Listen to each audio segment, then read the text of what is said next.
Hello guys, welcome. Good morning. This is class 12 science and coordination compounds we have taken in the previous lectures and 3/4 lectures have been completed. In lectures के अंदर अभी तक हमने काफ़ी सारा portion इसका cover किया है जिसमें इंट्रोडक्शंस हैं, वर्नर्स थ्योरी था, उसके बाद में काफ़ी सारे टर्मिनोलॉजीज थे, उसके बाद में ligands and nomenclature we have had through. अब देखिए आज अपन इसमें नेक्स्ट टॉपिक लेके चल रहे हैं, that is bonding in complex compounds. In complex compounds में, कोऑर्डिनेट कंपाउंड्स में किस टाइप से बॉन्डिंग होती है उस चीज़ को अपने को इसमें समझना है. ठीक है, देखिए होता क्या है, आप ये कहें कि सर शुरुआत में, चैप्टर के शुरुआत में हमने वर्नर्स थ्योरी पढ़ी थी और वर्नर्स थ्योरी बताती है कि भैया कैसे कोई बॉन्ड कर रहा है और कैसे उसके अंदर बॉन्डिंग हुई, किस किस टाइप के सॉल्ट में कौन सी बॉन्डिंग हो रही है, कोऑर्डिनेट में कौन सी बॉन्डिंग थी, है ना, प्राइमरी सेकेंडरी वैलेंसीज क्या थी, ये वर्नर थ्योरी ने हमें एक्सप्लेन किया था. लेकिन वो क्या है, that is a initially introductory theory. वो पूरा आपको एक्सप्लेनेशन नहीं दे सकती, मतलब क्या क्या चीज़ों को वो एक्सप्लेन नहीं कर सकती. वो देखिए अपन यहाँ बात करते हैं कि ठीक है वो कुछ इंट्रोडक्शन देती है बॉन्डिंग का, लेकिन देखिए Werner's theory gives intro of bonding. ठीक है, समझ में आ गई ये बात, तो भाई इंट्रो तो देता है बट कांट टेल अबाउट. क्या नहीं बता सकती, पहला तो ये नहीं बता सकती कि why specific elements are able to form coordinate bonds. क्यों, समझ में आ रही बात कि भाई कोऑर्डिनेट बॉन्ड ठीक है इन कंपाउंड्स में बनता है, लेकिन किसके साथ बनता है, एग्जैक्टली बनाता कौन है. ट्रांजिशन मेटल्स की हमने बात की थी, डी ब्लॉक के ट्रांजिशन मेटल्स क्या करते हैं, ये कॉम्प्लेक्स कंपाउंड्स बनाते हैं, लेकिन ये चीज़ जो है स्पेसिफिक यही क्यों बनाते हैं, ये चीज़ जो है वर्नर्स थ्योरी एक्सप्लेन नहीं कर सकता है बच्चों. ठीक है ना. इसके अलावा मैग्नेटिक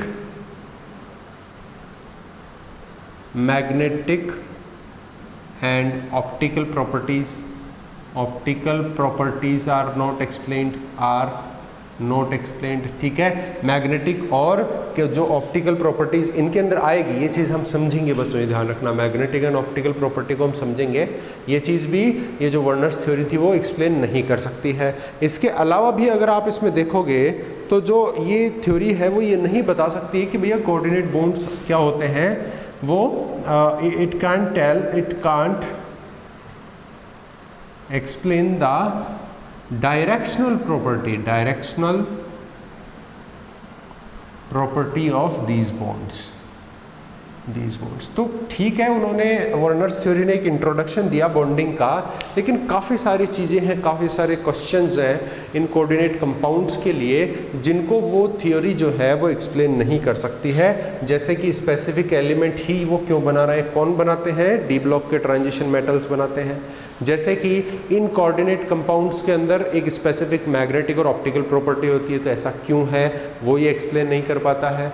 जैसा है इन कंपाउंड्स के अंदर जो कोऑर्डिनेट बॉन्ड होता है वो डायरेक्शनल होता है, मतलब उसका एक डायरेक्शन है, और वो चीज़ वो वर्नर्स थ्योरी एक्सप्लेन नहीं कर सकती है. इसलिए हमने क्या किया, काफ़ी सारी स्पेसिफिक थ्योरीज जनरेट हुई जो ये चीज़ें एक्सप्लेन करती है. So all these things can now be explained by several new theories. अब वो थ्योरी नई वैसे नहीं है, इस वर्नर से नई है, जैसे VBT, CFT, LFT, है ना, MOT एटसेट्रा. ये क्या है, वो थ्योरीज है जो क्या कर सकती हैं, कोऑर्डिनेट कंपाउंड्स के काफ़ी सारे क्वेश्चंस को सोल्व कर सकती हैं कि भैया ऐसा क्यों हो रहा है. हमने कुछ प्रॉब्लम्स लिखी जो वर्नर थ्योरी नहीं बता सकती थी, इनको भी ये थ्योरीज बता देंगी. VBT क्या होती है बच्चों, इट इज़ वैलेंस बॉन्ड. आप में से बहुत सारे बच्चे इसके नाम से ही समझ गए होंगे क्योंकि 11th में आपने वीबीटी पढ़ा था, बट 11th में आपने जो वीबीटी पढ़ा था वो सिंपल कोवेलेंट कंपाउंड्स के लिए पढ़ा था। Now this VBT is for coordinate compounds है वीबीटी, और बेसिक्स जो है वो सेम है। सीएफटी होता है क्रिस्टल फील्ड थ्योरी, एलएफटी होता है लिगेंड फील्ड थ्योरी, और एमओटी भी आपने पढ़ा है मॉलिक्यूलर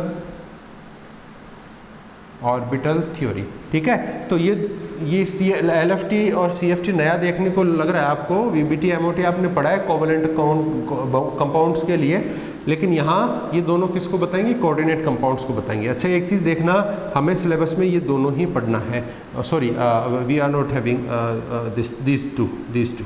ठीक है, वीबीटी एंड सीएफटी जो है हमारे सिलेबस में रहेगा, ये दोनों अपने को थ्योरीज पढ़नी है। ठीक है बच्चों, तो अपन शुरू करते हैं। वीबीटी से अपन शुरू करते हैं। अपने को इन चार में से ये दो थ्योरी पढ़नी है, वीबीटी और सीएफटी अपने को पढ़ना है।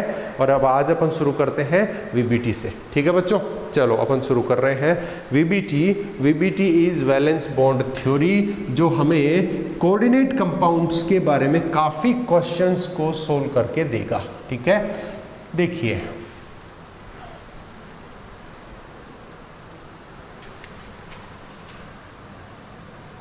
VBT, this is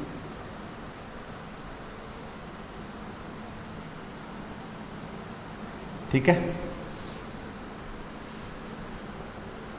it explains the bonding in complexes. Complexes में किस टाइप की बॉन्डिंग रहेगी उसको क्या करता है? वीबीटी एक्सप्लेन करता है। ठीक है, अब देखते हैं कि भैया ये क्या क्या चीज़ें बोलता है और कैसे कैसे और क्या क्या इसके ऑब्जेक्टिव्स हैं, वो चीज़ हम देखते हैं। बच्चों, उससे पहले मैं आपके सामने एक एग्जाम्पल लिख रहा हूँ, आप ध्यान से देखना उस एग्जाम्पल को, which is have already been true, जिसको हम ऑलरेडी पढ़ चुके हैं। वो कुछ ऐसा एग्जाम्पल है। ठीक है, कोबाल्ट का हेक्साएमीन है। ठीक है ना, एग्जाम्पल समझ में आ रहा है? इस एग्जाम्पल के अंदर देखिए क्या है कि भैया कोबाल्ट जो है वो क्या कर रहा है? एक्सेप्टिंग 6 लोन पेयर्स, क्योंकि खेल ही क्या है? लोन पेयर एक्सेप्ट करने का है। तो NH3 से ये क्या कर रहा है? 6 लोन पेयर्स को एक्सेप्ट कर रहा है इन दीज 6 वेज, और ये क्या बना रहा है? एक ऑक्टाहेड्रल स्ट्रक्चर बना रहा है। समझ में आ रही बात? अच्छा, जो general VBT for covalent compound आप लोगों ने पढ़ी है 11th क्लास में, वो क्या कहती है कि भैया शेयरिंग ऑफ इलेक्ट्रॉन्स कैसे होगा? एक इलेक्ट्रॉन पड़ोसी का, एक इलेक्ट्रॉन सेंट्रल एटम का क्या होंगे? शेयर होकर के एक शेयर्ड पेयर ऑफ इलेक्ट्रॉन बना लेंगे, उसी को हम बॉन्ड कहते हैं। यही बात थी। जैसे आप बोलेंगे कि शेयर्ड पेयर ऑफ इलेक्ट्रॉन का मतलब क्या है? Cl2 में देखो Cl ने क्या कर लिया? Cl से बॉन्ड बना लिया, मतलब एक एक इलेक्ट्रॉन को इन्होंने शेयरिंग कर ली। तो यहाँ पे वीबीटी क्या कहता था कि ये जो शेयर करने वाले जो ऑर्बिटल्स हैं वो सेम एनर्जी के होने चाहिए। पहली बात तो ठीक है ना, सेम एनर्जी के होने चाहिए। ठीक है, दूसरी बात उनके डायरेक्शन और शेप सेम होना चाहिए। ठीक है, तीसरी बात उनकी हाफ फिल्ड होने चाहिए। वो मतलब कि यहाँ पे ओवरलैपिंग के अंदर जो ऑर्बिटल्स हैं वो कौन से पार्ट लेते हैं? जो या तो बिल्कुल खाली हो या क्या हो? हाफ फिल्ड हो, पूरा भरा हुआ नहीं होना चाहिए। 2-3 बातें थी, वही बातें यहाँ लागू होंगी। देखो Cl का कॉन्फ़िगरेशन क्या होता है बच्चों? लास्ट में होता है NH2 NP5, है ना, 3S2 3P5, ये लो। ठीक है, देखो अब इस कॉन्फ़िगरेशन में S पूरा भरा हुआ है। P का क्या हाल है? इसमें P का हाल है कुछ ऐसा, 2 2 4 और 1 5 इलेक्ट्रॉन्स है ना, ऐसा हाल है। देखो लास्ट का P इसमें वैकेंट है, ऐसा इसके साथ होगा। तो ये वाला P और इसका दोनों के P क्या कर लेंगे? ये तो हो गया इधर वाले का P, ये हो गया इधर वाले का P एंड ओवरलैप्ड, और यहाँ पे क्या हो गया? शेयर्ड पेयर ऑफ इलेक्ट्रॉन्स आ गए। यही तो था ना बच्चों। और जैसे आप बोले कि भैया H2O में क्या हो रहा है? ऑक्सीजन का भी क्या होता है? ऑक्सीजन का कॉन्फ़िगरेशन होता है 2s2 2p4। S पूरा भरा है, P को देखते हैं, P में 4 इलेक्ट्रॉन, 2 3 एंड 4 इलेक्ट्रॉन, मतलब बाहर के 2 खाली हैं। और H हाइड्रोजन का क्या होता है 1s1 होता है। तो भैया हाइड्रोजन में 1s है और इसमें क्या है 2p खाली है। तो ऐसे केस में ये क्या कहता है कि बच्चों हमें ये ध्यान रखना है कि VBT कहता है कि same property, same size, same energy होनी चाहिए ऑर्बिटल्स की, जो क्या करेंगे ओवरलैप करके बॉन्ड बनाएंगे। तो यहाँ तो 1s वाला है, यहाँ क्या है 2p वाला है। तो ऐसे केस में ऑक्सीजन क्या कर लेता है हाइब्रिडाइजेशन कर लेता है। क्या कर लेता है हाइब्रिडाइजेशन कर लेता है, नहीं हाइब्रिडाइजेशन, इनका हाइब्रिडाइजेशन कर लेता है। तो वो 2s और इस 2p को क्या करेगा हाइब्रिडाइज करेगा, मिक्स करके रीडिस्ट्रीब्यूट कर देगा। रीडिस्ट्रीब्यूट करेगा तो वही दो खाली हाफ फिल्ड ऑर्बिटल रहेंगे, एक इस 1s से और दूसरा क्या करेगा दूसरे हाइड्रोजन के 1s से ओवरलैप करके बॉन्ड बना लेगा। बोलो समझ में आती है क्या बात? ऐसे ही हो रहा था। तो सिमिलरली यहाँ पे भी होता है, यहाँ पे भी होता है। क्या होता है? जैसे आप इस कोबाल्ट की बात करेंगे, है ना। चलो इस कोबाल्ट की बात ना करके अपन बात करते हैं कि भैया अगर किसी भी d ऑर्बिटल के एलिमेंट की मेटल का आप इलेक्ट्रॉनिक कॉन्फ़िगरेशन देखेंगे तो क्या होता है वो ns, ठीक है।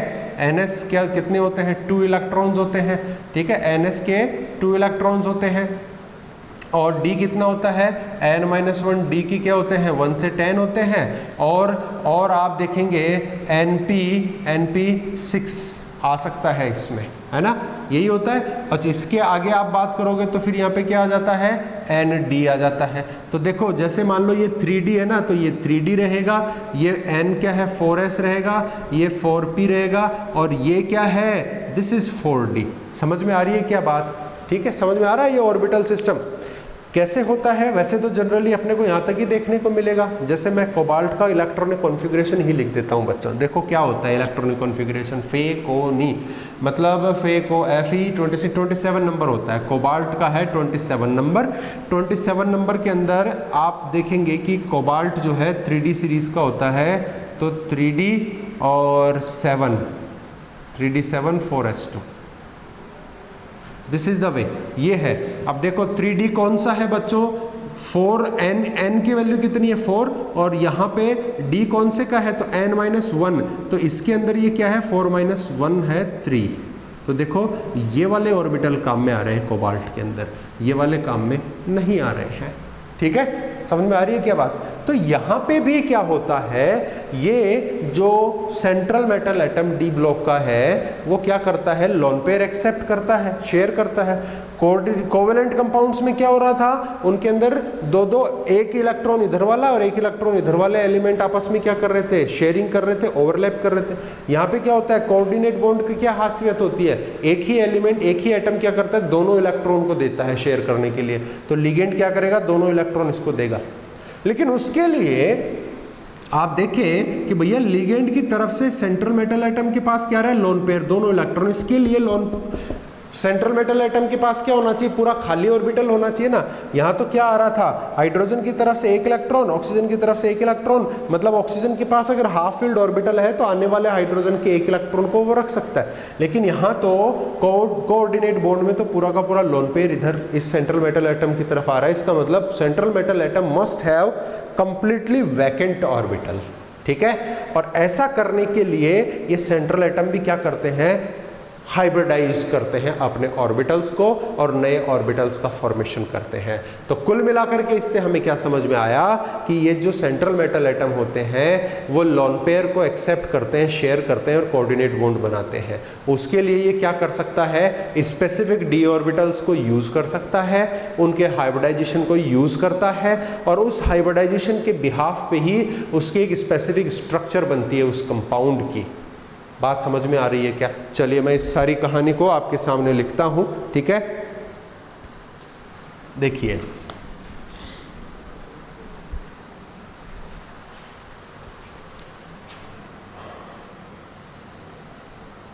इन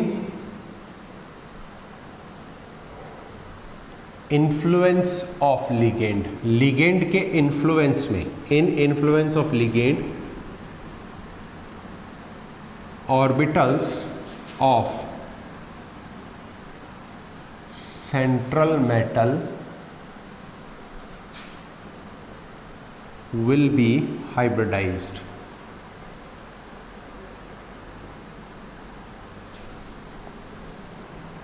and give different vacant orbital of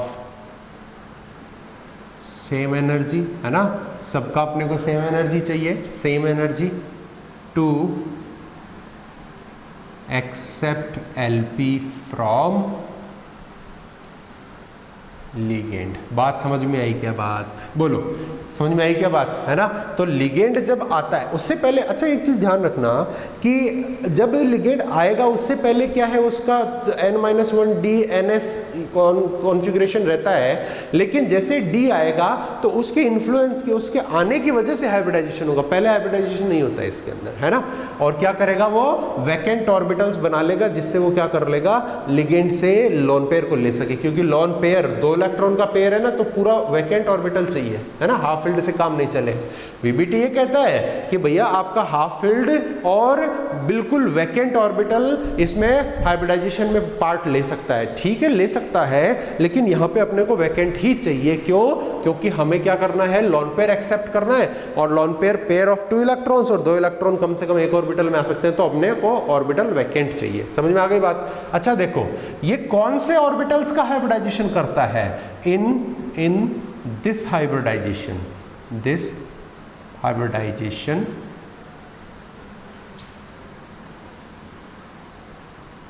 metal can use different orbital like वो क्या कर सकता है, n-1 भी काम में ले सकता है, वो क्या कर सकता है, ns भी काम में ले सकता है, np भी काम में ले सकता है, और nd भी काम में ले सकता है। ध्यान देना इस बात पे। और इन ऑर्बिटल्स को पहचानिए, ये कोई ज़्यादा मुश्किल वाले ऑर्बिटल नहीं है। जैसे मान लीजिए n की वैल्यू कितनी है, 4, इसमें कम से कम n की वैल्यू 4 होगी d के अंदर। जब n की वैल्यू 4 है तो ये क्या हो गया, 3d n-1, 3d हो जाएगा, ये 4s, ये 4p, और ये क्या हो गया, 4d हो गया। ये तो कम से कम है। अगर n की वैल्यू क्या हो गई, 5, तो ये क्या हो जाएगा, n-1, मतलब 4d, 5s, 5p, 5d।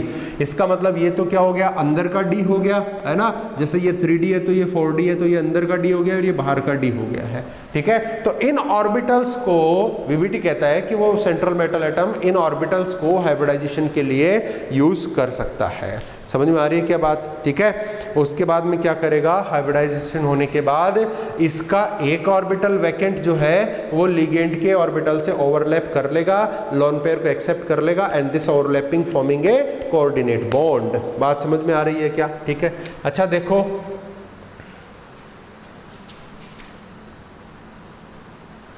Due to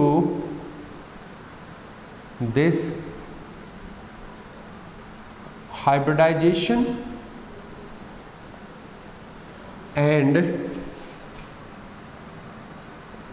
LP accept a definite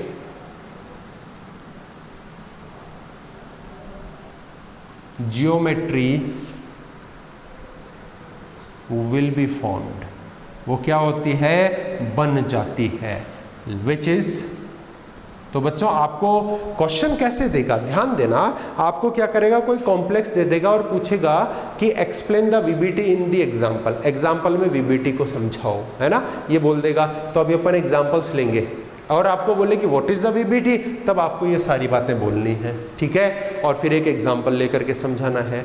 हमने शुरू में पढ़ा कि वीबीटी सीएफटी क्या बताता है, उसकी मैग्नेटिक और ऑप्टिकल प्रॉपर्टीज बताता है। तो आपको पूछ लेगा कि एग्जांपल देके कि explain the magnetic and optical properties of the compound, जो भी आपको देगा बाय वीबीटी, ठीक है। और हम बार बार यहाँ हाइब्रिडाइजेशन की बात कर रहे हैं, तो हो सकता है कि आपको ये बोल दे कि give the hybridization in the given example, example में क्या हाइब्रिडाइजेशन है वो बताइए, देन आपको वीबीटी के थ्रू जाना पड़ेगा। मतलब कोई भी एग्जांपल है उसमें अगर हाइब्रिडाइजेशन पूछ रहा है तो आपको वीबीटी के लिए ही जाना पड़ेगा, ये आपको फिक्स ध्यान रखना है, ठीक है ना, क्योंकि CFT हाइब्रिडाइजेशन की बात नहीं करता है, वो उसको आयोनिक कंपाउंड बताता है। बी क्लियर, देखना, ध्यान देना, VBT जो है वो कोऑर्डिनेट कंपाउंड को एक कोवेलेंट बॉन्ड बताता है ना, कोवेलेंट कोऑर्डिनेट बॉन्ड बोलता है, ठीक है, मतलब शेयरिंग हाइब्रिडाइजेशन से बॉन्ड बनने की बात बोलता है। लेकिन CFT जब पढ़ेंगे तो वो उसको एक आयोनिक कंपाउंड बोलता है, और आयोनिक कंपाउंड में कोई हाइब्रिडाइजेशन नहीं होता, प्लस माइनस अट्रैक्शन होता है। समझ में आ रही है बात? इसलिए CFT अगर पूछता है तो हाइब्रिडाइजेशन कभी नहीं पूछेगा, और अगर हाइब्रिडाइजेशन पूछ रहा है तो आपको VBT के थ्रू ही जाना पड़ेगा। आइए अब अपन बात करते हैं कि भैया अगर हाइब्रिडाइजेशन के हिसाब से डेफिनेट ज्योमेट्री बन रही है तो वो किस हिसाब की बन रही है, ठीक है। अच्छा बताओ कि अगर मैं कहता हूं कि इसने क्या किया, 4 ऑर्बिटल्स को यूज किया है, किस चीज के लिए यूज किया है, इस हाइब्रिडाइजेशन के लिए यूज किया है, तो आप ये बोलें कि भैया ठीक है 4 को यूज कर रहा है, देन व्हाट इट मीन कि 3 इसमें से और 1 इसमें हो सकता है, तो उसमें से देखो S का 1 हो गया तो S, और 3 D में से हो गए, P में से हो जाए, तो उसके हिसाब से क्या होगा, उतने ही लोन पेयर भी तो एक्सेप्ट करेगा, जितने ऑर्बिटल वो यूज कर रहा है हाइब्रिडाइजेशन में उतने तो लोन पेयर एक्सेप्ट करेगा। तो लोन पेयर का एक्सेप्ट करना, number of the accepted lone pairs is equals to coordination number. तो देखो सबसे पहले मैं लिख रहा हूं कोऑर्डिनेशन नंबर, है ना, डिफरेंट एग्जांपल्स में ये देखेंगे अपन पहला, ठीक है। फिर दूसरा मैं इसमें लिखता हूं hybridisation power is cut and this is geometry, we will wait for the power, okay, आ जाएगी, कोई दिक्कत नहीं है। देखो बच्चों, आप अगर जियोमेट्री देखोगे तो आपको जनरली देखने को मिलेगा 4 कोऑर्डिनेशन नंबर की, 5 कोऑर्डिनेशन नंबर की, 6 कोऑर्डिनेशन नंबर की, ठीक है, इनकी जियोमेट्री आपको देखने को मिलेगी। लेकिन आप जब यहाँ पे पढ़ोगे तो 4 और 5 के एग्जाम्पल्स ही आप बेसिकली पढ़ोगे, ठीक है। तो देखो 4 की मैं बात करता हूँ, अगर वो 4 लोन पेयर्स एक्सेप्ट करता है, इसका मतलब उसका कोऑर्डिनेशन नंबर क्या हो गया, 4, और कोऑर्डिनेशन नंबर 4 और 4 लोन पेयर को एक्सेप्ट करता है, इसका मतलब क्या है, हमें कितने वैकेंट ऑर्बिटल चाहिए, 4 ही चाहिए ना 4 लोन पेयर को रखने के लिए। तो हाइब्रिडाइजेशन में कितने ऑर्बिटल्स काम में आएंगे, 4 ही आएंगे, क्योंकि हाइब्रिडाइजेशन क्या कहता है कि उतने को ही मिक्स करो जितने बनाने हैं, या उतने जितने मिक्स होते उतने बनते, तो 4 हमें चाहिए तो 4 को मिक्स करना है। तो 4 कौन कौन से हो सकते हैं, वो हो सकते हैं sp3, ठीक है। अच्छा 4 में एक और पॉसिबिलिटी है हमारे पास, देखो 4 में एक और पॉसिबिलिटी क्या है, ये है D2sp, ठीक है ना, D2sp, इसको आप दोनों तरीके से लिख सकते हैं, इसको DsP2 भी आप एक तरीके से लिख सकते हैं, देखिए DsP2 ये भी हो सकता है, DsP2, ठीक है ना। तो अगर आपके पास 4 लोन पेयर्स एक्सेप्ट करने हैं तो आपको 4 वैकेंट ऑर्बिटल चाहिए, तो 4 वैकेंट ऑर्बिटल मतलब कोऑर्डिनेशन नंबर 4, इसके 2 पॉसिबिलिटी है, या तो S के 1 और P के 3 आपस में मिक्स हो जाए और 4 नए ऑर्बिटल बना ले, या फिर एक D का, एक S का और 2 P के, ठीक है, ऐसे 4 हो गए। तो अगर sp3 हाइब्रिडाइजेशन रहेगा then the geometry is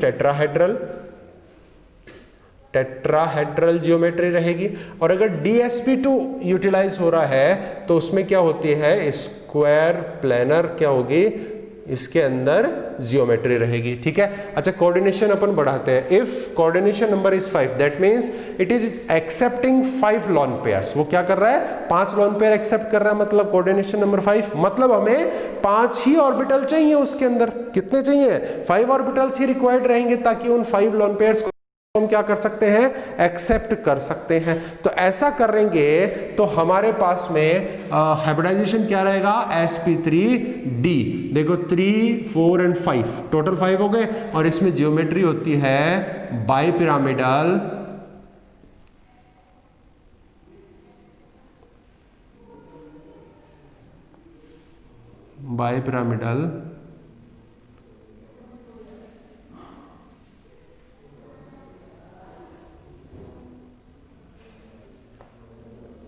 trigonal,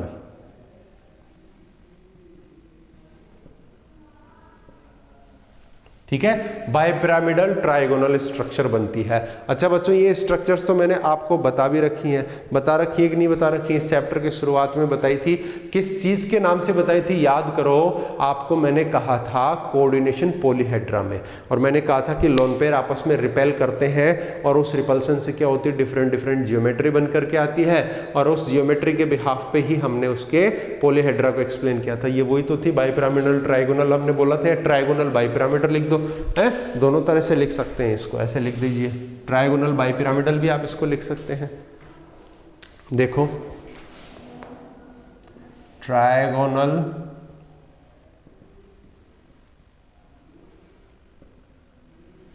है ना, ये भी लिख सकते हैं। अच्छा, अगर कोऑर्डिनेशन नंबर मोर देन 5 हो तो मान लीजिए वो 6 हो सकता है, और अगर 6 है तो उसमें हाइब्रिडाइजेशन क्या रहेगा, sp3d2 रहेगा, है ना। अच्छा देखो, एक और हो सकता है, 6 में ही क्या हो सकता है, d2sp3 भी हो सकता है। और बच्चों ध्यान देना कि दोनों ही कंडीशन के अंदर आपकी जो जियोमेट्री है वो क्या रहेगी, ऑक्टाहेड्रल रहेगी। तो बच्चों आपको वीबीटी के अंदर हाइब्रिडाइजेशन, उसकी जियोमेट्री, उसका कोऑर्डिनेशन नंबर भी पूछता है। तो हम एग्जांपल लेंगे, उसके अंदर क्या क्या बताना है, वीबीटी को एक्सप्लेन करना है, कौन से हाइब्रिडाइजेशन हुआ, कौन सी जियोमेट्री बन रही है, क्या मैग्नेटिक प्रॉपर्टी है, कैसे वो उसके अंदर एक्सप्लेन हो रहा है, उस चीज को हम वापस चेक करेंगे। ठीक है, चले आगे। तो ये वीबीटी के बारे में थोड़ा सा इंट्रोडक्शन है। अब मैं इसके अंदर आपके लिए एक एग्जांपल को एक्सप्लेन करने जा रहा हूं, उसके अंदर मैं सारी चीजें आपको बताऊंगा। ठीक है, एग्जांपल वही है जो भी मैंने थोड़ी देर पहले लिखा था, बहुत ही सिंपल वाला एग्जांपल है। And this example belongs to the octahedral geometry. वो किससे बिलोंग कर रहा है, वो ऑक्टाहेड्रल जियोमेट्री से बिलोंग कर रहा है। अच्छा, ऑक्टाहेड्रल जियोमेट्री को चेक कीजिए आप लोग, उसके अंदर क्या है, कोऑर्डिनेशन नंबर 6 होगा ना ऑक्टाहेड्रल जियोमेट्री के अंदर, है ना। और हाइब्रिडाइजेशन क्या होगा, या तो sp3d2 रहेगा या d2sp3 रहेगा। फिर आप कंफ्यूज हो गए कि सर ऐसा कैसे, एक ऑक्टाहेड्रल में दो हाइब्रिडाइजेशन, तो हम तो कैसे समझेंगे। अब वो ही मेरा काम है, यहाँ पे अपन क्या करेंगे, एग्जाम्पल के अंदर वो चीज देखते हैं। So let us talk about the example. Example ये है CONS3। अच्छा, ऑक्टाहेड्रल है तो 6 लिगेंड रहेंगे ना, मोनोडेंटेट 6 लिगेंड, और ये है Cl3। अच्छा, आयोनाइज्ड फॉर्म क्या है इसकी, आयोनाइज्ड फॉर्म क्या है, मैं इसको ऐसे भी लिख सकता हूँ क्या, और इसको ऐसे लिख सकता हूँ क्या, चेक कीजिए।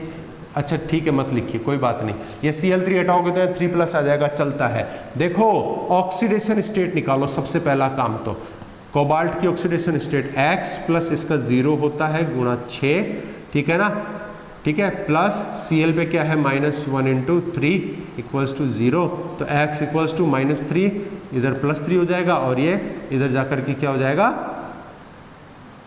0 + 3 हो जाएगा ना, तो +3।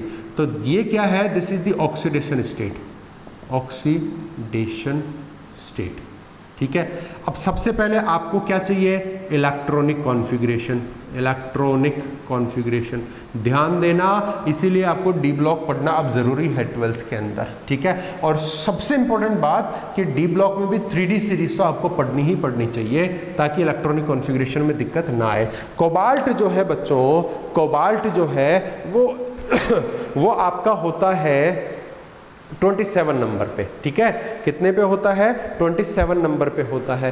तो 27 नंबर है, देखो मतलब 27 electron, 1s2 2s2 2p6 3s2 3p6 4s2 3d7। Count कर लो, 2 × 2 4, 4 × 6 10, 12 6 18, 18 2 27 27। अभी मैंने पूरा लिखा है। नाउ इन फर्दर वे मैं केवल इसकी बात करूंगा, आउटर मोस्ट की बात करूंगा। ठीक है ना, तो कोबाल्ट का इलेक्ट्रॉनिक कॉन्फ़िगरेशन क्या है, ऑफ कोबाल्ट लिख रहा हूं बच्चों, ध्यान देना, मैं पूरा एक्सप्लेन करूंगा, फिर धीरे धीरे आपको समझ में आने लगेगा। तो कोबाल्ट का कॉन्फ़िगरेशन क्या होता है, 4s2 3d7, और इसको मैं क्या लिख सकता हूं, 4s2 3d7 लिख सकता हूं। समझ में आई क्या बात। लेकिन हमारे इस एग्जाम्पल में कोबाल्ट तो ऑक्सीडेशन स्टेट कितना है, +3 है, इसका मतलब इलेक्ट्रॉनिक कॉन्फ़िगरेशन अपने को इस जीरो स्टेट का नहीं चाहिए, किसका चाहिए? कोबाल्ट +3 का चाहिए कि नहीं चाहिए? इसमें अभी इनमें इलेक्ट्रॉन कितने हैं? 7 + 2 9 इलेक्ट्रॉन है, लेकिन वो तो किसका था? जीरो स्टेट का। यहाँ तो +3 स्टेट में इस एग्जाम्पल में, तो इसके लिए क्या होगा?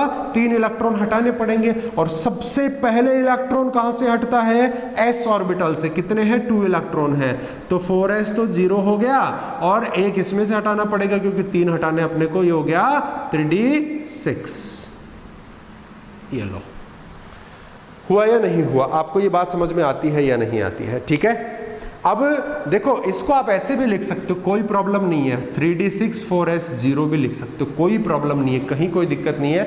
दोनों तरीके से लिखते हैं, ऐसे भी लिखते हैं, ऐसे भी लिखते हैं। ठीक है, बस ऐसे इसलिए लिखते हैं ताकि गलती ना हो। ऐसे लिख रहे हो तो ध्यान देना है कि डी में बाद में इलेक्ट्रॉन जाना है, पहले एस में इलेक्ट्रॉन जाता है। ठीक है, अब देखो इसका आप ऐसा करो, ऑर्बिटल डायग्राम बनाओ, ऑर्बिटल डायग्राम। देखो डी का ऑर्बिटल डायग्राम क्या है? 5 ऑर्बिटल्स, 1 2 3 4 एंड 5, और s का ये 1 है ना। ये तो क्या हो गया? 3d6, ये 4s 0। अरे समझ में आता है क्या? समझ में आ रहा है? इसका ऑर्बिटल डायग्राम बनाओ, जैसे क्या रहेगा? ये तो कौन है? d 1 2 3 4 5, और ये s 3d, इसमें कितना है? 7, 4s कितना है? 2। अनआयोनाइज्ड फॉर्म में तो ये है। ठीक है, भर दो, s में 2 इलेक्ट्रॉन है, d में कितने हैं? 7 है, 1 2 3 4 5 6 7। ठीक है क्या? अच्छा, इसमें कितने हैं? देखो d में 6 है, 1 2 3 4 5 एंड 6, और s में कितना है? 0। अब देखो आप, ये तो मेरा याद है मुझे कि भैया कोबाल्ट का ऐसा हाल होता है, लेकिन यहाँ कोबाल्ट क्या है? +3 स्टेट में है, तो मुझे +3 स्टेट का इलेक्ट्रॉन कॉन्फ़िगरेशन देखा, इसमें से s के इलेक्ट्रॉन हटा दिए, 3 हटाने थे तो एक d का भी हटा दिया, ये कॉन्फ़िगरेशन बच गया मेरे पास, और इसको ऑर्बिटल में ऐसे दिखता है ये। ठीक है, अब देखो जरा ध्यान देना बच्चों, बहुत ही सिंपल है। क्या सिंपल है? कि सर मुझे इस कोबाल्ट का सबसे पहले क्या चाहिए? इसका कोऑर्डिनेशन नंबर चाहिए, कोऑर्डिनेशन नंबर चाहिए। कोऑर्डिनेशन नंबर देखो कितना है इसमें? मोनोडेंटेड अमोनिया NH3 क्या है? इसमें लिगेंड है। टोटल कितने हैं? 6 है, मतलब ये 6 लोन पेयर लेगा, तो कोऑर्डिनेशन नंबर इज 6। इसका मतलब it accept 6 lone pairs, it accept 6 LP। क्या समझ में आ गया? कि इसको 6 लोन पेयर लेने ही लेने हैं, और 6 लोन पेयर लेने हैं तो बच्चों इसके पास क्या होने चाहिए? 6 वैकेंट ऑर्बिटल होने चाहिए। लेकिन जैसे ही हमने इस एग्जांपल में देखा कि +3 स्टेट है, तो 0 स्टेट का तो ये होता है, लेकिन +3 में ये होता है। तो इसका हाल कैसा है इस एग्जांपल में? एक तो खाली पड़ा है s का, क्योंकि हमने क्या कहा था बच्चों कि ये ओवरलैपिंग के लिए, लोन पेयर लेने के लिए क्या क्या काम में ले सकता है? n-d, ns, np और nd, ये काम में ले सकता है। Yes, it can use. Clear है क्या? तो इसका मतलब इसके पास आगे और भी है क्या? देखो जरा ये 4s है, देखो ns, n कितना है? 4, तो d कौन सा है? ये वाला देखो, n-1d, तो n-1d तो ये रहा, ns ये रहा। इसका मतलब इसके पास np आगे पड़ा है। यस, खाली वैकेंट पड़ा है। देखो this is what it is? This is 4p, क्योंकि n क्या है? 4s। ये देखो ये भी 0 है, इसमें भी 0 इलेक्ट्रॉन है, क्योंकि इसके पास अभी ये 6 इलेक्ट्रॉन है, बाकी खाली पड़े हैं। इसके पास तो d भी है भैया, आगे का d भी खाली पड़ा हुआ, लेकिन उसमें इलेक्ट्रॉन है नहीं। कौन सा? nd। जो ऑर्बिटल s का है वही d का कर दो। देखो, अरे यार इसके पास तो बड़ा तामझाम पड़ा है। 2 3 4 and 5, this is what? 3d 0। Actual situation ऐसी है, इसकी एक्चुअल सिचुएशन ऐसी है, लेकिन इनको हम क्या करते हैं? जनरली लिखते नहीं है। क्यों नहीं लिखते? क्योंकि हमें आवश्यकता नहीं पड़ती ये सब ओवरलैपिंग की, आज जरूरत पड़ रही है। अब देखो, ध्यान दो बच्चों, क्या ध्यान देना है? Yes, focus. हमारे कोबाल्ट 3+ के पास में D पड़ा है, लेकिन D में कोई फुल्ली वैकेंट ऑर्बिटल है क्या? है क्या? नहीं है। अरे सारे के सारे हाफ फिल्ड है। देखो 1 2 3 4 4 हाफ फिल्ड है, एक फुली फिल्ड है। क्या इसमें लोन पेयर आ सकते हैं? ये वाले 6 लोन पेयर नहीं आ सकते। लोन पेयर, पेयर मतलब पेयर ऑफ 2 इलेक्ट्रॉन्स भैया, 2 इलेक्ट्रॉन। अच्छा एक ऑर्बिटल में 2 ही तो इलेक्ट्रॉन आ सकते हैं और इसमें एक एक तो पहले बैठा है, मतलब इस डी में तो कोई नहीं आ सकता। इसका तो खेला खत्म। चलो एस में आ सकता है क्या? यस आ सकता है, खाली पड़ा है। 1 इसमें आ जाएगा, 3 इसमें आ जाएंगे, टोटल कितने हो गए? 4 और 5 इसमें है। अपने को तो 6 ही चाहिए, 6 तो लोन पेयर लेने। तो 1 2 3 4 5 6। तो क्या मैं इन 6 के अंदर ये लोन पेयर ले लूं? अगर मैं इनमें लोन पेयर लेता हूं तो देखो एक एस का था, मैं हाइब्रिडाइजेशन बनाता हूं, एक एस का हो गया, 3 पी के हो गए, sp3 है ना, 3 और 2, 3 और 1 4 और 2 इसमें से दे दूं d2। ये लो, अरे भाई sp3d2, अरे वाह, ये तो हमारे पास क्या बन गया? हाइब्रिडाइजेशन आ गया ऑक्टाहेड्रल का। लेकिन वहां पे एक हाइब्रिडाइजेशन ये भी था मेरे बच्चों, d2sp3 भी था। तो बोले कि सर ये क्या फर्क है, ये क्या माया है यहाँ पे कि यहाँ तो d बाहर है, यहाँ अंदर लिख दिया, तो एक ही तो बात है। नहीं बच्चों, एक बात नहीं है, इसका फर्क है, और वो फर्क मैं यहाँ पे समझाता हूँ कैसे। वीबीटी जब हम पढ़ रहे थे कोवेलेंट कंपाउंड्स की, तब हमने क्या कहा था कि भैया उन्हीं ऑर्बिटल्स में लोन पेयर आएगा या इलेक्ट्रॉन आएगा जिनकी एनर्जी सेम हो। यहाँ तो डिफरेंट है, एस की कम है, इसकी ज़्यादा है, इसकी और भी ज़्यादा है। ये तो पंगा है ना, लोन पेयर इस तरीके से तो नहीं आ सकता। इसलिए हमें क्या करना पड़ेगा? For making same energy we need hybridization। ठीक है क्या? ओके, अब देखो हाइब्रिडाइजेशन हो जाएगा। अब हमारे पास में क्या आएंगे? लोन पेयर आएंगे। लोन पेयर आ गए साहब, 6 लोन पेयर आ गए। अब यहां पे जो होता है बच्चों, लिगेंड का रोल आता है। ठीक है, the accepting of LP depends on ligand nature। ठीक है,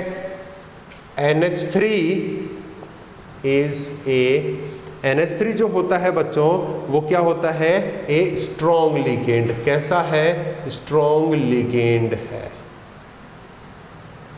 ठीक है, तो यहां पे लिगेंड की नेचर की बात आती है तो एक चीज हमें समझ में आ गई। क्या चीज समझ में आ गई बच्चों? कि भैया लिगेंड का स्ट्रॉन्ग और वीक होना भी यहां पे इफेक्ट डालने वाला है। ठीक है, अब हमारे पास में क्या है? NH3 is a strong ligand. अब NH3 अगर स्ट्रॉन्ग लिगेंड है तो क्या होने वाला है? देखो जरा,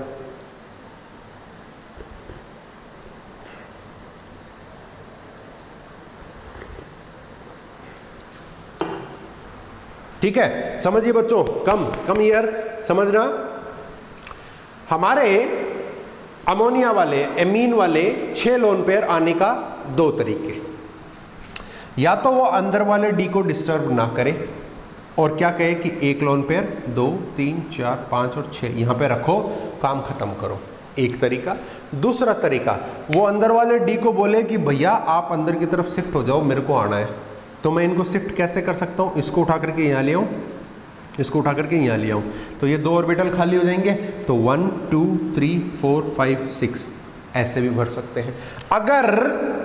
अगर मैं बिना इस इनर डी को छेड़े हुए भरता हूँ तो यहाँ से शुरू करूँगा, sp3d2 6 लोन पेयर ऐसे भरूंगा। और अगर मैं इसको डिस्टर्ब करता हूं और बोलता हूं कि अंदर शिफ्ट हो जाओ, तो इसको यहां और इसको यहां लाऊंगा, तो ये दोनों खाली हो जाएंगे। तो डी के 2 आ गए। तो देखो पहले लिख रहा हूं अब, क्योंकि अंदर वाले डी के हैं 2 डी के, ये एक एस का 3 और 3 इसके आ जाएंगे, तो p3। देखो जरा दोनों बन गए कि नहीं बने? अरे बने कि नहीं बने दोनों हाइब्रिडाइजेशन? बाहर का डी और अंदर का डी, बाहर का डी अंदर का डी। इसका मतलब ऑक्टाहेड्रल में sp3 तो आना ही आना है। डी चाहे तो एक्सटर्नल ऑर्बिटल यूज करे बाहर का, चाहे तो इंटरनल ऑर्बिटल यूज करे। यहां से लेकर के यहां जा रहे तो देखो डी बाहर का है, इसको यूज कर रहा है एक्सटर्नल, और यहां से शुरू कर रहा है तो ये इंटरनल डी शुरू कर रहा है, यहां तक आ रहा है। और ये सब डिपेंड करता है किस पे, नेचर ऑफ द लिगेंड। जो NH3 क्या है, स्ट्रॉन्ग लिगेंड है, और ये क्या करता है,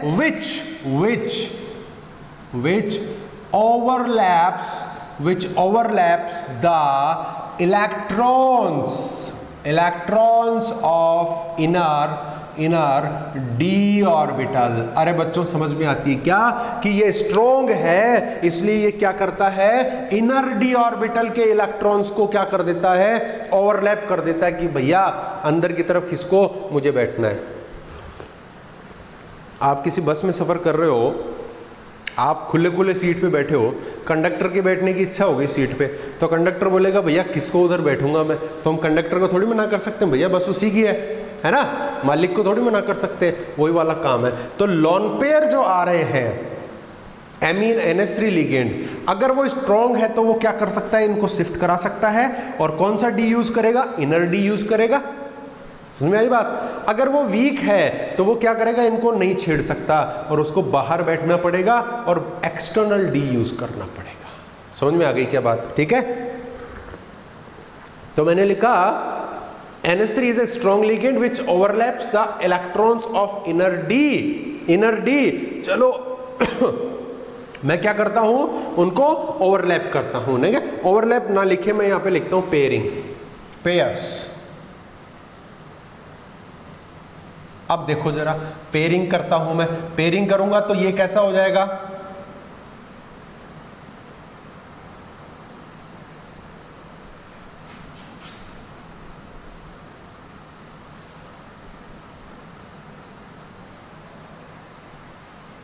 अब देखो ये तो है हमारा इनर डी, ये है इनर डी, ये वाला, ये है आपका 3D, ये 4S, ये 4P और ये 4D।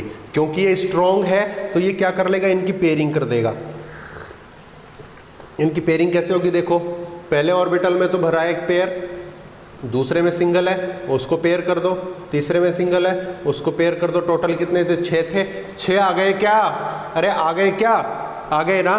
तो देखो अब हमारे पास क्या है, 2 तो अंदर वाले डी के खाली हो गए, 1 एस का हो गया, 3 इसके हैं। तो अब अपने को टोटल कितने चाहिए, 6 चाहिए।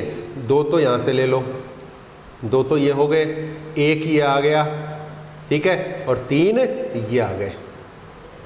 और चाहिए क्या, नहीं चाहिए, बस 6 ही तो चाहिए, 1 2 3 4 5 6, ठीक है। और क्या करना है, फिलिंग ऑफ LP, ये रहा भैया LP, 1 2 3 4 5 6, these are lone pairs accepted. समझ में आ गई बात। तो ये क्या है D2, ये क्या है S, ये क्या है P3, this is the hybridisation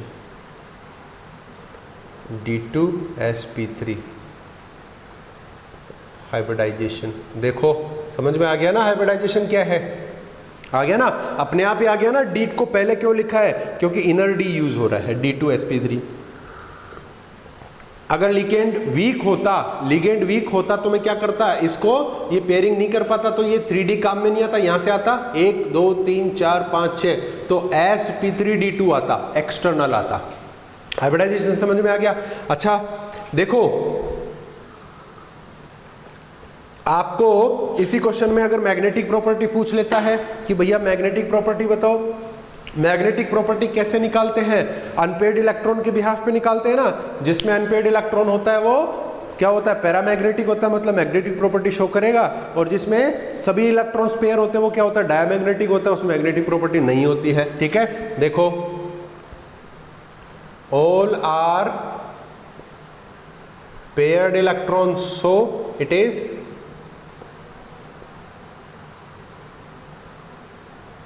diamagnetic. देखो क्या क्या क्वेश्चन पूछ रहा था, ओवरलैपिंग हो गई, फिलिंग हो गई, हाइब्रिडाइजेशन हो गया, मैग्नेटिक प्रॉपर्टी हो गई, जियोमेट्री मतलब D2sp3 हाइब्रिडाइजेशन हैव कौन सी है, अरे ऑक्टाहेड्रल होगी ना, ऑक्टाहेड्रल जियोमेट्री, और ये देखो जियोमेट्री तो आप यहीं देख करके समझ सकते हैं, 6 मोनोडेंटेड है ना, तो 6 लोन पेयर ये लेगा, और 6 में तो क्या होती है, हमेशा ही क्या होता है, ऑक्टाहेड्रल होता है, चाहे तो वो D2sp3 हो चाहे sp3d2 हो। समझ में आ रही है बात? अच्छा, एक चीज बड़ी खास बात, आप ये समझते हैं कि यहां पे देखो ये अप स्पिन इलेक्ट्रॉन है ना, एक ऑर्बिटल में जो 2 इलेक्ट्रॉन होते हैं वो दोनों इलेक्ट्रॉन आपस में ऑपोजिट स्पिन में होता है, एक अप स्पिन होता है और एक डाउन स्पिन होता है, ठीक है। तो ये देखो ये अप स्पिन है, ये अप स्पिन है, ये भी अप स्पिन, ये भी अप स्पिन, यहां पे क्या है, एक अप है और एक डाउन है, मतलब यहां पे स्पिन क्या हो गया, कैंसिल हो गया। वही चीज हमें यहां देखनी है, क्या लोन पेयर आने के बाद इस कोबाल्ट के पास स्पिन फ्री बच रहा है या सारे कैंसिल हो गए। देखो इनको शिफ्ट कर दिया था इधर, पेयरिंग कर दी थी, तो यहां पे भी कोई स्पिन नहीं है, आने वाले लोन पेयर में तो स्पिन होने का सवाल ही नहीं है ना। क्यों? क्योंकि वो तो पेयर है, ऑलरेडी पेयर के रूप में आ रहा है, तो वहां तो स्पिन हो ही नहीं सकता। तो इसमें मैं क्या कह सकता हूं, जब भी when inner d orbital is used, जब भी इनर डी ऑर्बिटल यूज होता है, then there is no spin in electron. Electron में क्या नहीं होती है, कोई भी स्पिन नहीं होती है, इसीलिए इसको क्या कहते हैं, इसको क्या कहते हैं, स्पिन पेयर्ड लो स्पिन या इनर ऑर्बिटल कॉम्प्लेक्स कहते हैं। सो it is known as spin paired low spin inner orbital complex। क्या कहते हैं बच्चों इसको, लो स्पिन पेयर्ड लो स्पिन या इनर ऑर्बिटल कॉम्प्लेक्स कहते हैं। किनको? जिनमें डी अंदर का यूज हो रहा है। देखो अंदर का डी यूज हो रहा है, अंदर लिखा है मैंने। क्यों हुआ अंदर का डी, किस पे डिपेंड करेगा, इस लिगेंड की नेचर पे, स्ट्रॉन्ग है इस वजह से इसने इनकी पेयरिंग कर दी, ठीक है ना। इसी हाइब्रिडाइजेशन पे जियोमेट्री डिफाइन हो रही है, ठीक है। तो ये जियोमेट्री हो गई, इसका नाम ये भी हो सकता है, ये इसके डायमेट्रिक प्रॉपर्टी हो गई, ये सारी कहानी है। This is VBT and this is how the questions can be generated out. आपको ये चीजें यहाँ पे पूछ सकता है, ठीक है। अच्छा बच्चों, अब लगे हाथ अपन जल्दी जल्दी एक काम और कर लेते हैं। हमने ये स्ट्रॉन्ग लिगेंड की बात की है, मैं आपको एक वीक लिगेंड का एग्जांपल भी यहाँ करा देता हूं ताकि आपको दिक्कत ना आए। बच्चों ध्यान देना, है ना। देखो मैं यहाँ पे चेंज करता हूँ, I am changing the ligand. मैं लिगेंड चेंज करता हूँ, दिस इज एफ, मैंने कर दिया यहाँ पे फ्लोराइड, ठीक है क्या। मैंने क्या कर दिया यहाँ पे, फ्लोराइड कर दिया है भैया, ठीक है ना। फ्लोराइड क्या होता है, एक वीक लिगेंड होता है। मैं आपको एक लिस्ट लिखा दूंगा जिसको स्पेक्ट्रोकेमिकल सीरीज कहते हैं, ठीक है, जिसमें आपको पता लग जाएगा कि कौन सा लिगेंड स्ट्रॉन्ग है कौन सा वीक है। वो याद कर लेंगे तो फिर अपने को देखने की जरूरत ही नहीं है कि भैया इसमें कौन सा लिगेंड आया है, ठीक है। तो F6 है ना बच्चों, F6 है तो वही चीज आ जाएगी इसके अंदर भी। भैया कोऑर्डिनेशन नंबर 6, कितने लोन पेयर लेने, 6 लेने हैं। इसका ऑक्सीडेशन स्टेट वही क्या आ जाएगा, वही क्या आ जाएगा, देखो जरा +3 आ रहा है क्या, क्योंकि जो लोन पेयर ये है हमारे पास में, इसका कितना आ जाएगा, देखो देखो कितना है, -1 × 6, -6 इधर जाएगा तो क्या हो गया, प्लस का ये नहीं आएगा, यहां पे आएगा ये, ओके। देखो मैं इसको वापस से बता दूं आपको, Na का कितना होता है, +1 × 3, ओके, प्लस x प्लस इसका कितना होता है, -1 × 6 इक्वल्स टू क्या कर दूं 0। ये क्या है, +3 इधर जाएगा -3, ये -6 इधर गया +6 और -3 कितना बचेगा, प्लस का 3 ऑक्सीडेशन स्टेट बचेगी। ओके, समझ में आई क्या कहानी।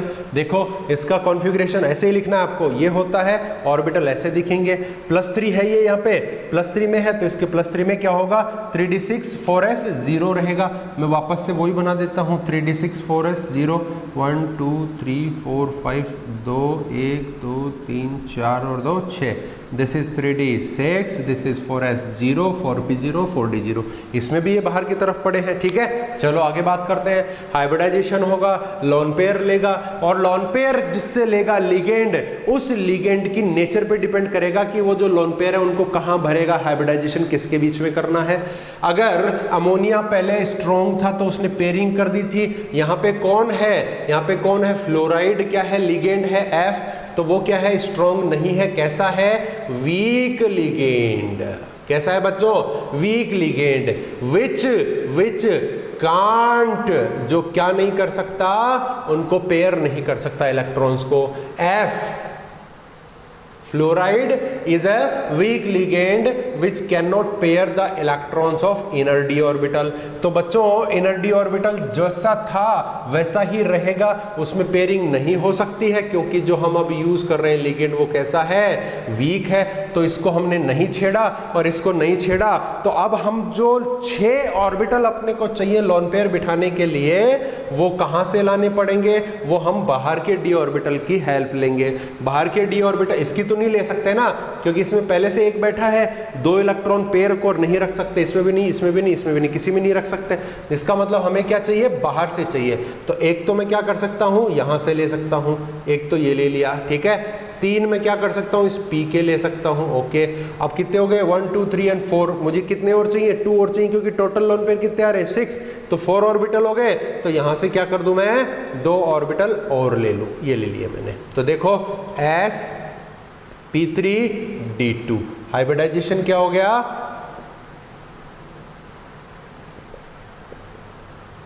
हाइब्रिडाइजेशन क्या हो गया, sp3d2, ये हो गया जिसका हाइब्रिडाइजेशन। अब लोन पेयर फिल कर दो, ये देखो, एक इसमें आया, 2 3 4 5 6, this is filling of LP, lone pair भर दिया। ये समझ में आ गई बात। अब देखो, all are paired electrons so it is diamagnetic. क्या बताओ, इसमें सभी पेयर्ड इलेक्ट्रॉन है, भैया लोन पेयर जहां है वो तो पेयर्ड है, लेकिन अंदर तो देखो इनर डी के अंदर ये अनपेयर्ड पड़ रहे हैं। तो इसमें क्या होगा, देयर आर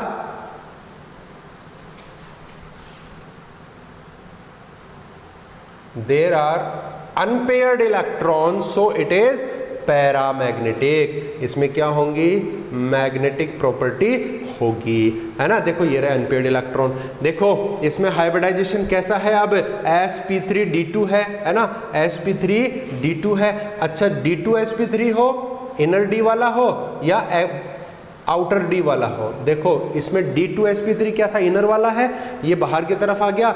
ऑक्टाहेड्रल में तो दोनों में क्या होती है, ज्योमेट्री सेम ही होती है। तो इसकी ज्योमेट्री क्या हो गई, ये when inner d orbital is used, तो इसमें देखो कौन सा डी यूज हो रहा है, बाहर का डी यूज हो रहा है ना। देखो ये बाहर का हो रहा है, इनर को नहीं छेड़ा हमने।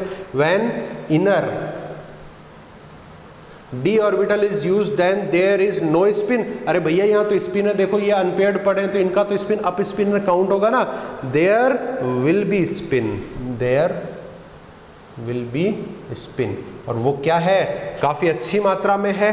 तो यहाँ पे इसको अपन स्पिन पेयर्ड नहीं बोलेंगे, लो स्पिन की जगह हम क्या कह देंगे, इसको हाई स्पिन बोल देंगे, और इनर डी की जगह इसको हम क्या बोल देंगे, आउटर डी ऑर्बिटल कॉम्प्लेक्स बोल देंगे। बोलो बच्चों, समझ में आया या नहीं आया आपको, ठीक है।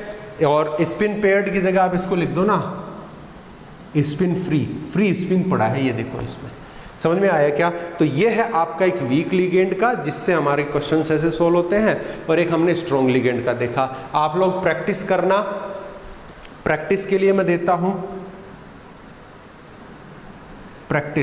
प्रैक्टिस के। देखो मैं आपको 2 एग्जांपल दे रहा हूं, निकेल का दे रहा हूं, एक तो स्ट्रॉन्ग के साथ, और एक दे रहा हूं किसके साथ, वीक के साथ। देखो निकेल है Cl4 और एक है CN4। वही निकिल है, उसके अंदर आप देखेंगे कि एक में तो लिगेंड क्या है, Cl, और एक में क्या है, Cn। ये 2 हैं, Cl और Cn। आप देखिए, आपको पता लगाना पड़ेगा कि भैया जो Cn और Cl है उनमें से स्ट्रॉन्ग कौन है, वीक कौन है। तो ये तो क्या है, स्ट्रॉन्ग और ये होता है वीक। अब बाकी सारा काम आपको करना है। This is a practice question. इन दोनों की वीबीटी आपको एक्सप्लेन करनी है और ये है लिगेंड की नेचर। ओके, समझ में आ गई क्या बात आपको? ठीक है, चलो ठीक है ना। चलिए चलो तो फिर आगे बढ़ेंगे हम। नेक्स्ट थ्योरी वीबीटी हो गया, सीएफटी के लिए चलेंगे, वीबीटी के क्वेश्चंस हो गए। ठीक है, चलिए तब तक के लिए थैंक यू। मिलते हैं नेक्स्ट लेक्चर के अंदर, ये करके देखना आप लोग। ओके, चलिए बाय बाय।